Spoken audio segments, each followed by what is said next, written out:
শুভ সকাল, good morning সবাইকে। সবাইকে আমার বৃষ্টি ভেজা সকালের প্রভাতী শুভেচ্ছা।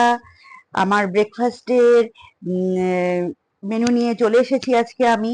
তো আজকে আমার এই বৃষ্টি ভেজা দিনে ব্রেকফাস্ট হলো মুড়ি, ঘুগনি, আর শসা, পেঁয়াজ, লেবু, বিট নুন আর ভাজা জিরের গুঁড়ো। আচ্ছা বন্ধুরা, এই মেনুটা কার কার পছন্দ? আমার তো ভীষণ পছন্দের এটা। আমি ভীষণ খেতে ভালোবাসি। সবাই যদি ফুচকা খেতে ভালোবাসে, আমি ফুচকাও খেতে ভালোবাসি, কিন্তু আমি ঘুগনি খেতে খুব ভালোবাসি। তো এবার আমি বানিয়ে নিচ্ছি। এই যে মুড়ির মধ্যে আমি শসা, পেঁয়াজ কুচি, লঙ্কা কুচি আর লেবুর রস, ভাজা জিরের গুঁড়ো এবং বিট নুন সব মিশিয়ে নেব। নিয়ে ঘুগনি দিয়ে মেখে রসিয়ে খাবো। আপনাদের কাদের কাদের এই খাবারটা খুব পছন্দের আমাকে অবশ্যই কমেন্ট করে জানাবেন।